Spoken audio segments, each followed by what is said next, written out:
today's episode is going to feature only Impact Wrestling's Against All Odds. So we're going to review everything from start to finish with 4 title championship matches and of course a couple of special matches and the number 1 contendership for the X Division title. So let's get ready to start another episode of the Deleted Wrestle Zone.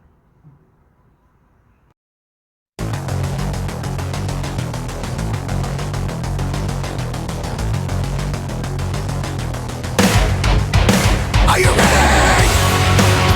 Get up, get up! Get up, get up! Get up, get up! Get up, get up! Get up, get up! Get up, get up!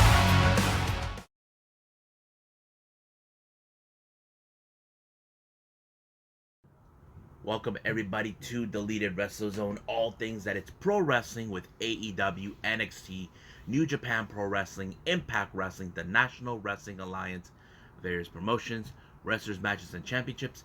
I am your host, J-Rod here. So, as you know, we just had Impact Wrestling's Against All Odds with some good matches, with of course, the number 1 contendership for the X Division and 4 title matches. But however, a lot of things took place during that time. Now, keep in mind, I did mention that the Impact World Championship took place at Daly's Place due to the fact that they're playing the storyline with, of course, Don Callis trying to keep Sami Callihan away from Kenny.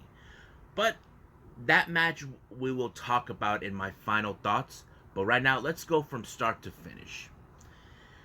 The opening match was a street fight between the Good Brothers taking on Tommy Dreamer and Sami Callihan. Now, this was a devised plan that Scott D'Amore did. Now, if you guys follow the storyline clearly, Don Callis does not want Sami to get his hands on Kenny for a few reasons. A, he's a major threat to Kenny's reign, and 2, he's a lunatic, which we all know it's true.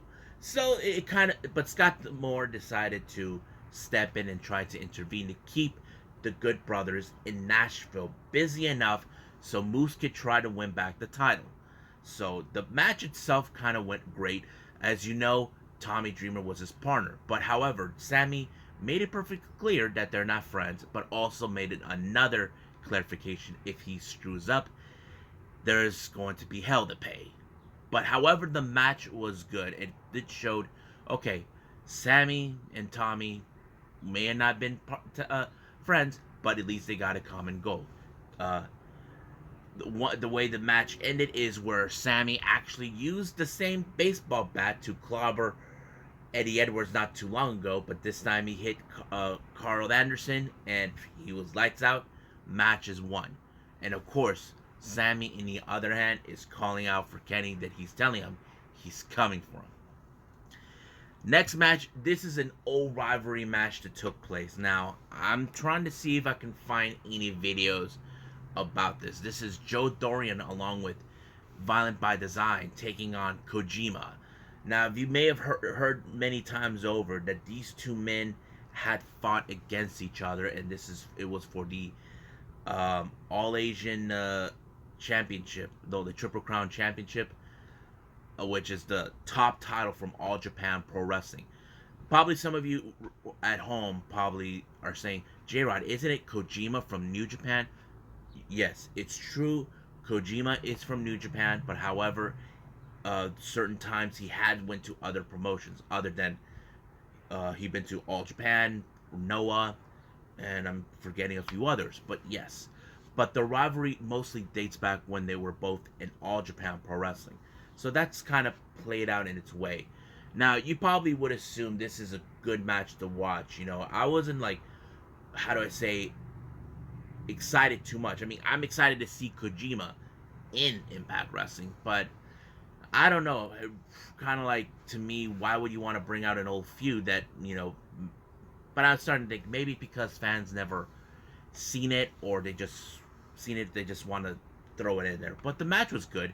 As you know, Violent by Design were at Joe Dorian's corner, while Kojima had Eddie Edwards at his corner. But you probably would have assumed, okay, Kojima would have won, but no, it was the monster Joe Dorian who took him out completely, like with the spinning power bomb, and it was over. And the real question is, who is going to be tough enough to take out Joe Dorian?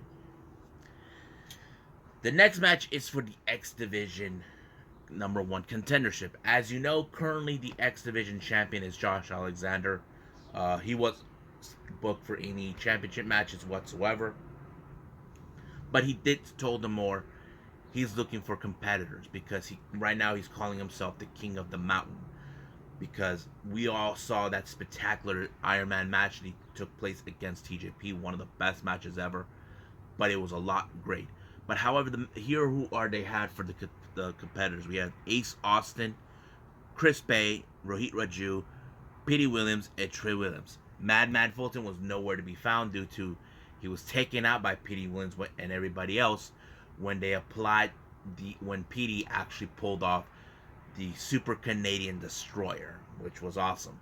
The match was pretty well done. I mean, anything could have happened. Now, who would have I assumed would have won? I mean, right now, for me, the guy who I was hoping mostly to win was Trey Miguel because I know in previous interviews, before he made it, like when he made his return to Impact, he said he still had some goals that he wanted to accomplish, and I feel like maybe the X Division is one of them. But however, the match was interrupted by Madman Fulton, and he took out all the other 4 competitors, tried to put Ace Austin on top of one of them, and of course, Ref called it no contest. Fulton is not too pleased with the whole thing, so basically, he cost Ace Austin an opportunity. But I don't know exactly how this is gonna what's gonna happen this coming Thursday. Would Ace Austin be angry with Madman Fulton for costing him a title, or he'll say, "Okay, look, I get it. You're angry. You're pissed. I get it." So I don't know, but we'll talk about that also in the final thoughts when we get there. Next match is WMorsi versus Rich Swann. Like, this is one of those matches, like, okay, we're seeing WMorsi as a different type of wrestler that we hope for. I know that there was some issues they had with him from previous promotions, especially in independence. I know he had issues within himself, but I feel like right now with Impact, he's doing pretty well, okay, being this developer character where he's like, what D'Lo Brown says in the commentary, he's a stone cold killer. And I have to say that role is playing out pretty well as well. But I did like how Rich Swann is putting up a good fight. Like, he knows the odds are against him, but isn't enough to take on WMorsi. The answer to that question, no. So, just like Joe Dorian, who can take him out? Who's going to be the one to put him out? That's a question that will be told at another time and another date. Now, in recent interview, they had Deonna Purrazzo, Kimberly, and Susan. As you know, Deonna Purrazzo is the current Knockouts champion, but of course, this is a perfect opportunity for her team, Kimber and Susan, to obtain the Knockouts tag team titles, which is something that maybe Deonna would like to have to prove they are the strongest faction within Impact. That kind of fits in pretty well. Like, we've seen that already with many female promotions. You know, like we've seen that with Stardom, Ice Ribbon, Tokyo Yoshi Pro, but mostly I've seen that with Stardom. The next match is Tennille Dashwood versus Jordynne Grace. This is like a match where Jordynne Grace, in my opinion, I'm not sure if she's developing to become a heel, or that's the case. However, recently Tennille Dashwood likes to stir the pot a lot, trying to get Rachel Ellering to be by her side. Now, we all know Tennille Dashwood is bad with partners. We have seen that for months since her return to Impact. I mean, she already did that with Madison Rain. She did that with Alicia. She did that with various other women. But Rachel only has an obligation is to work alongside Jordynne Grace.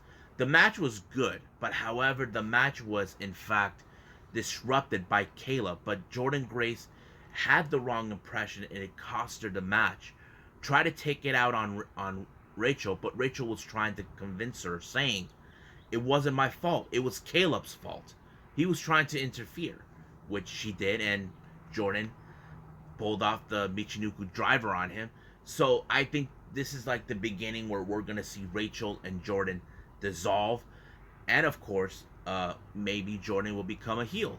Maybe I don't know if that's something that it's been thought of by the creative team in Impact Wrestling, but sometimes we like to think, okay, how would this person look like a heel? I spoke about that before, but it was with Kushida, and it's that kind of funny. And I don't know if there's gonna tie in with the story with Tenille, where she will try to get Rachel to take her side, or what. I don't know, but we'll see what happens this coming Thursday. Now, the next match is, of course, a championship match. We have the Knockouts Tag Team titles between Susan and Kimberly taking on Fire and Flavor. Now, this is one of those matches that I did enjoy what the commentators were talking about, due to the fact that it's like Susan complained about everything. She always does. I'm like, it's true. She acts like one of those attorneys that is saying that is against the law. That's not what the rules are. That's what I see in Susan.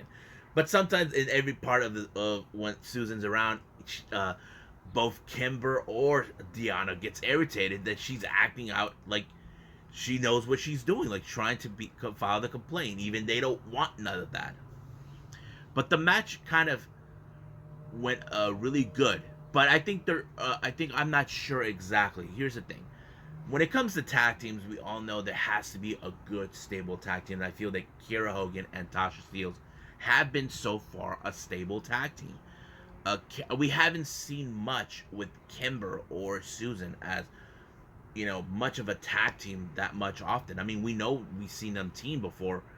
I mean, I feel like right now they need to do something more with the with the Knockouts tag team division in every way, because we can see they're good. They have a good stock roster, but we need to see more coming out. But I think this is like one of those times where we're seeing, okay, Fire and Flavor are legitimizing the whole thing. That is something we probably as fans would have wanted to see with WWE when both Sasha Banks and Bayley were the first WWE Women's Tag Team Champions. I think we're seeing more of that we kind of see exactly the expectations we wanted from that with the Impact Wrestling, with the Knockouts Tag Team Championships. Now, the next match is for the Impact World Tag Team titles. We had the K members, Crazy Steve and Black Taurus, taking on Violent by Design, Diener, and Rhino. This is another good match where, of course, you get to see where this is more of the battle of the, how do I say, who felt was worthy enough to be by the corner of Eric Young. It was revealed that both Crazy Steve and Diener were trained by Eric Young.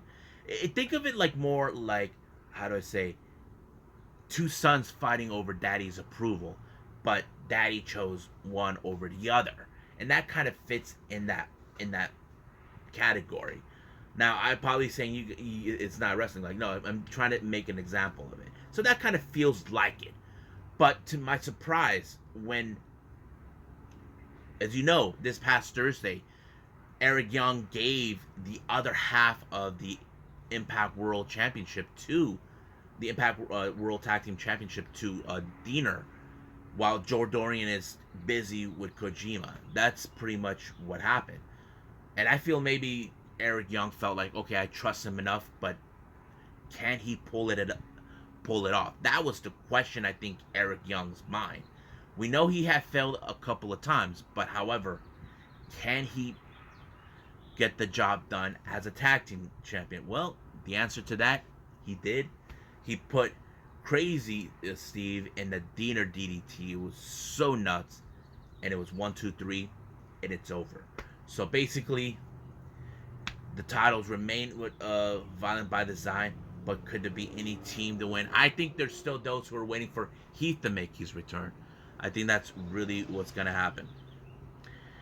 Now, the semifinal match is the Knockouts Championship between Rosemary and Deonna Purrazzo. This is another good match that we need to talk about. It's really good. Basically, you have Rosemary, who is in fact a former Knockouts champion, taking on the current champion.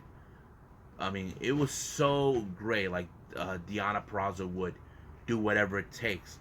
And luckily, she did not have Kimber or Susan by her side. I mean, it was kind of unusual, but she was able to do it on her own. I think the one thing that stood out about her is when she took out the knee brace from Rosemary. I think she wanted to use it, but the referee told her that if she used the match will go over to Rosemary, but of course the title remained by her side, and that kind of she does not want. The match could have won in that way, but Deonna Purrazzo put Rosemary in a submission and made her tap out. So, who will be the lucky contender to dethrone Deonna Purrazzo to end the age of the Virtuosa? That is another question for another time. But as you know, I have mentioned before, Deonna Purrazzo has her sights on the AAA Reina de Reinas Championship, which is AAA's women's title. Now, does she has her sight on the AEW women's title? I don't know. That is something I would like to see. I think Britt Baker has that on her mind, but we'll see. Now we get to the main event. So we fly over from Nashville to Jacksonville. We have the Impact World Championship between Moose and Kenny Omega. Now, as you know, Don Callis, he's always a manipulator. He tries to get into people's head that Kenny would put One Wing Angel, One Wing Angel.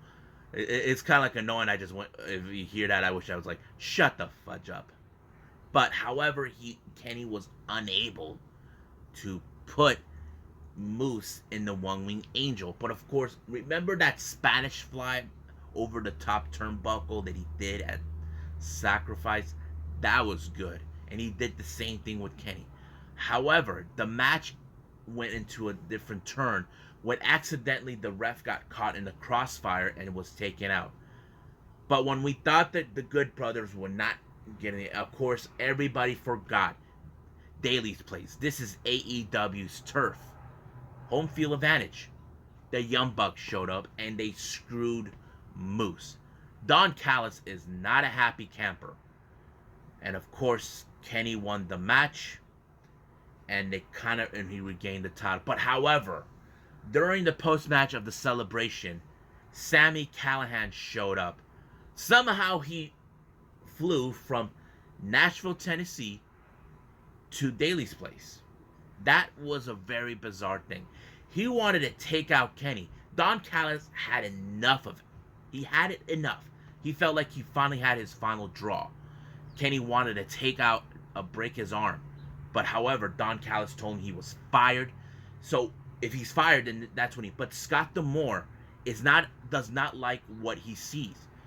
Once again, there's more to what's gonna happen with D'Amore. I think the question is who is D'Amore doing? Is he the advocate for Kenny, or is he executive? And I think we're going to talk about that right now in the final thoughts, so we can get a better idea.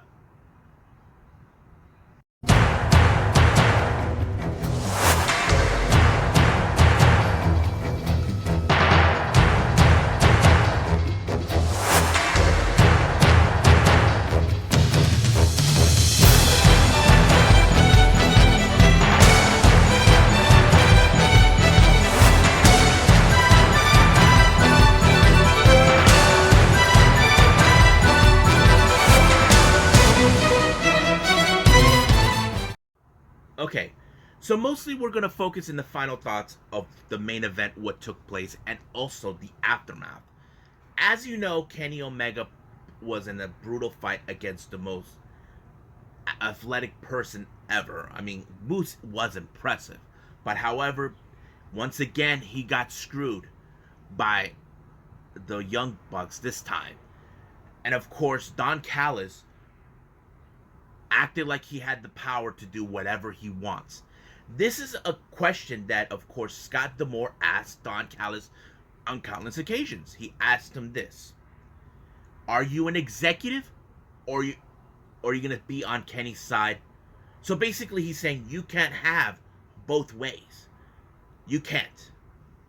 Now, some of you are saying, is there a chance he could be fired from doing the executive? To be honest with you, it's already been told that, of course, he is no longer working as an executive with Impact or, or with the creative team, according to reports coming from several sources.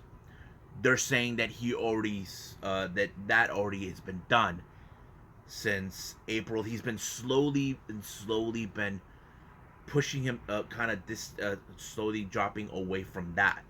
So I think what happened is the way I kind of picture it in the story wise. Okay, he's no longer an executive, but when he's in the ring, he acts like he does, like he still is in charge. He makes the calls. So I think right now it's gonna be where, okay, D'Amore has to do something. The way I see in the story, what is D'Amore gonna do? How is he going to fix this matter? Scott D'Amore is a very compassionate person. Like, he wants to make things fair, but it's Don Callis who is abusing his power as executive to do whatever he wants, and D'Amore doesn't like it. So, will D'Amore find a way to have him fired, removed as executive, and make sure that somehow Kenny Omega will lose the title in a fair fight instead of Don Callis getting in the way? I don't know. So basically, we just got to see what happens, because the way his story is, Don Callis does not want Sami anywhere near Kenny. He does not want Kenny involved with him. He does not. He knows he's a threat, but what's gonna happen? We all know that Sami was set to be at Slammiversary. This is how I picture. Don Callis could get fired. Sami, well, they can say he will not be, he'll be reinstated, but however, there will be a stipulation that he must stay away from Kenya. I don't know. I'm just trying to take a wild, uneducated guess here, because I know some stories. People are saying what happened at the match, the way it ended, it was full of garbage or whatever. Like, but we'll see how that goes right now, because that's kind of like the story line that's being played out the most. I think this match played out a very interesting story. Is Don Callis no longer gonna be? Is they're gonna throw in where Don Callis, of course, is gonna get fired from Impact for abusing his power? Well, I don't know. Will Sami Callihan will get his chance to get a shot of the Impact World Championship? We might so, but let's just wait and see what happens this coming Thursday. Well, I hope you guys enjoyed me reviewing Impact Wrestling Against All Odds. I know there's a lot of things that took place. As you know, I mentioned this before. Whenever we have a pay-per-view, I will talk about this by itself. If it's coming from NWA, if it's coming from Impact, of course WWE, or who else? AEW. That's how it's gonna be from now on. The New Japan stuff, that's gonna be by its in a different scenario, because they throw in shows whenever they want, whenever they can. But for right now, I'm just going to end it with the Impact stuff. But however, the next episode, I think I will throw in more Yoshi Promotion events that took place previously. I will review those. And of course, as you know, we got NXT TakeOver in Your House. That's going to be separate, and I may do that the following day. But for now, just enjoy this episode once it's already uploaded for all you guys. I'm going to be working on the other stuff at this moment. And of course, I got my podcast I got today, so stay tuned for that too. So, I'll see you guys in the next DWZ time in the same DWZ channel. I must bid all of you adieu. So, goodbye. Mwah. And have a nice day. Bang!